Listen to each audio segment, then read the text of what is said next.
আপনারা সাদা কাপড় দাগ লাগলে খবর আছে।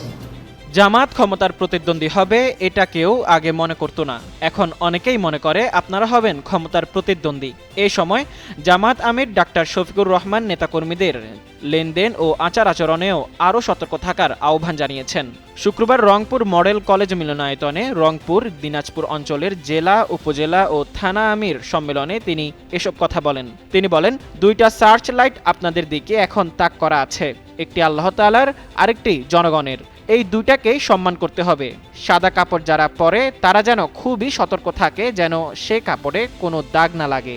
অল্প দাগ লাগলেও সে কাপড়ে বেশি ভাসে, তাই আপনাদের সাদা কাপড়ে দাগ লাগলে খবর আছে। তিনি আরও বলেন, জনগণের যেদিন আস্থা তৈরি হবে যে আমাদের কাছে দেশ জাতি দিন নিরাপদ, সেদিন আল্লাহর মেহেরবানিতে দেখবেন সব ঘাট এক জায়গায় মিলে যাবে, সব নদী এক মোহনায় এসে একটা সমুদ্র তৈরি করবে।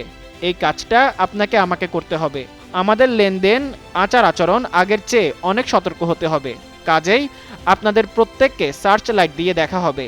আপনাদের শরীরে একটা লোমকূপও সার্চ লাইটের বাইরে থাকবে না।